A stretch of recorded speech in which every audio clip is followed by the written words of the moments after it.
Hello guys, good morning. আশা করি তোমরা খুব ভালো আছো, সুস্থ আছো। আমিও ভালো আছি। প্লিজ একটা লাইক কমেন্ট ফলো করে পাশে থেকো।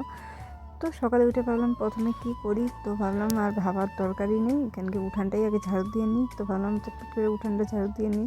তো এদিকে আমার উঠান ঝাড়ু দেওয়া হয়, ওগুলো পরিষ্কার করে উঠানটা ঝাড়ু দিয়ে নিলাম। তো এদিকে আবার বাসন টাসন কলের পাড়ে ধুয়ে আইছি। তো এখন মাজি নেই, তো উঠানটা ঝাড়ু দেওয়ার পরে আমি বাসন টাসন মাজবো। তো তারপরে তো আছে আরও বাকি কাম, দেখতে থাকো ব্লগটা। তো ঘরটা ঝাড়ু দিয়ে নিছি, তো দেওয়ার পরে এই যে আমার তো রোজ দিন আমি ঘর মুছি, ঘর না মুছলে আমার ভালোই লাগে না। ঘর বারান্দা প্রত্যেক দিনই মুছা হয়, তো প্রত্যেক দিন তো আর শেয়ার করা হয় না। তো আজকে ভাবলাম তোমাদের সাথে শেয়ার করি। আর ওদিকে আমার ঘরটার মুছা তো কমপ্লিট, স্নানও কমপ্লিট করলাম। তো স্নান টান করে আইসা পড়লাম এদিকে ঠাকুর দিতে। তো স্নান টান করে আসার পরে ঠাকুরটা দিলেই মনটা ভালো লাগে, পূজাটা এগুলো শান্তি লাগে। তো অন্য কাম হোক না হোক, পূজাটা আগে হইলেই আমার মন শান্তি। তো এদিকে আমি সুন্দর করে এই যে ঠাকুরের জায়গা পরিষ্কার করে যেটা রোজ দিন করি, তো এদিকে বাটা দিয়ে আনতেছি, আর এদিকে ফুল টুল দেওয়া হয়ে গেছে। আর এদিকে তো আমার পূজা প্রায় কমপ্লিট। আর দেখো আজকে একটু নতুন জিনিস লাগাইছি। তো এই লাইটটা মা দিছিল, আমার মা। তো বললো আসনে লাগাইছি, তো সুন্দর লাগতেছিল আসনটাও। তো এদিকে আবার এই যে পুজো টুজো দেওয়ার শেষ হলো, চাটা খায়া হাজব্যান্ড যাইতেছে বাজার একটু, তো ছেলেও যাবে সাথে সাথে। এই যে ছেলেকে নিয়ে গেল, তো যাওয়ার জন্য রেডি করে দিচ্ছি ছেলেকে। তো এখন যাবে একটু বাজার, কি আনে আনার পরে তোমাদের সাথে শেয়ার করবো। এই যে গেল হাজব্যান্ড বাজার। তো আমি এদিকে এসে বললাম এই যে ঘরটা গুছাইতে। তো বিছনা গুটানো হয়ে গেছে আমার। তো কালকে আমি বালিশের অসরগুলো ধুইছিলাম, তো শুকাইছিল। তো কালকে তার রাত্রে ভরি নেই, তো এখন ভাবলাম অসরগুলো ভরে নিই। তো এদিকে আমি বালিশের অসরগুলো সুন্দর করে ভরে এদিকে গুছাই নিলাম বিছনাটা। তা আবার বাজার থেকে এখনও আসেনি, আসলে পরে আবার কী রান্না বাড়া করবো, তাই চিন্তা একটা। আবার খাওয়া দাওয়া কাজে যাবে, আমার চটপট করে রান্না বাড়া শেষ করতে লাগবে। তো ঘর গুছানো কমপ্লিট হয়ে গেছে। আর এই যে হাজব্যান্ড আইসেও বসতে বাজার থেকে। তো ওই যে চিকেন নিয়ে এসে একটু, তো বললো চিকেন রান্না করো আজকে। তো এখানে আমি চচ্চড়ি কাটছিলাম। তো আলু, বেগুন আর সিম দিয়া ফুলকপি দিয়ে চচ্চড়ি বানাবো, ধনিয়া পাতা দিয়া।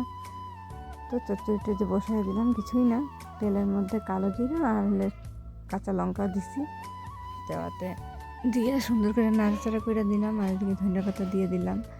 তো এদিকে আমার চচ্চড়ি হয়েও গেল। তো চিকেন আনছিল জন্য চিকেনের জন্য কিছু আলু কেটে নিয়ে আলু পেঁয়াজ আর রসুন টসুন ছিলবো। তো চিকেনটা বসাবো। রান্না আমার প্রায় শেষই, মানে আধা। তো কী কী রান্না করবো অবশ্যই তোমাদের সাথে পরে শেয়ার করবো। তো দেখতে থাকো ব্লগটা। তো আজকে ভাবলাম চিকেনটা একটু অন্যরকম করে রান্না করি। তো রোজ দিনই তো চিকেন কষা কষা খাই, আর ভালো লাগে না। তো ভাবলাম একটু আজকে ঝোল ঝোল করবো। তো প্রথমে আমি যে পেঁয়াজ আর দিকে আলু দিয়ে সুন্দর করে ভাজা ভাজা করে দিলাম চিকেনটা দিয়া। গোটা জিরা তেজপাতা দেওয়া হয়েছে তেলের মধ্যে। তারপরে মশলাটা দিয়ে একটু সাতলানোর পরে আমি ঘি দিলাম, টমেটো কেটে রাখছিলাম এটা দিয়ে দিলাম। তো এদিকে আমার চিকেন তো মানে হয়ে গেছে কষানো। তো একটু জল দিব পরিমাণ মতন। তো ওইদিকে আমার তো চিকেন নামানো হয়ে গেছে, গরম মশলা দিয়ে নামায় নিয়েছি, তোমাদের সাথে পরে শেয়ার করবো। আর এদিকে লাস্টে ডালটা বানাইতেছি। তো ডাল বানাই নিই, আমার হাজব্যান্ডের ডাল লাগে। ডাল না হলে মানে ভাতই ঢুকে না, এত যে ডাল ভালো পায় আমার হাজব্যান্ড, আর কি করবো। তো যাই হোক, রান্না তো করতেই লাগবে। তো এদিকে আমি ডালটা চটপট করে বসাই দিলাম, আমার এদিকে ডাল হয়েও গেল। তো আমার রান্না তো শেষ। তো আমি এদিকে এই যে যা যা কাটছিলাম সব এগুলো গুছাই আনি, জায়গা মতন জিনিসগুলো রেখে দিই জায়গা মতন। তো এগুলো নিয়ে ঘরে থুয়ে দিলাম। তো এখানে এই যে সবজির বাগলটা উঠায় নিলাম সাজিতে, এগুলো গাছের গোড়ায় দিই সার হওয়ার জন্য। তো আমার এদিকে গ্যাস ট্যাস মোছা কমপ্লিট। আর এই যে বাসনগুলো সব উল্টে রাখি, কালকে রান্নাঘরটা অল্প পরিষ্কার করবো। তো ওই জন্য আজকেই ভাবলাম বাসন টাসনগুলো ভালো মতন আগে ধুয়ে ধুয়ে।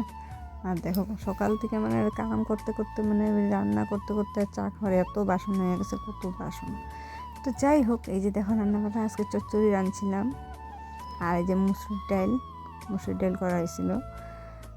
আর এখানে আছে এই যে পালেং শাক করছিলাম বেগুন দিয়া, একটু ছিল বাড়িতে পালেং শাক আগেরই, তো এটা রাঁধছিলাম। আর এই যে চিকেনের ঝোল, এই যে।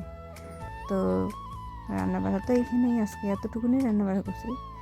তো দুই বেলার হয়ে যাবে ওইদিকে রান্না আমার, আর রাত্রে রাঁধতে লাগবে না, রাত্রে খালি ভাত রাঁধলেই হবে। তো ভাবলাম এই যে কাপড়গুলো শুকিয়ে গেছে, কাপড়গুলো উঠে আনি। তো কাপড়গুলো কাম টাম শেষ। আর ওইদিকে হাজব্যান্ড খায়া তো গেছে কখন কাজে, ওই জন্য আজকে তাড়াতাড়ি রান্নাবাড়া শেষ করছি। তো আজকের মতন ব্লগটা এতটুকুনি, নেক্সট ব্লগে দেখা হবে, বাই বাই।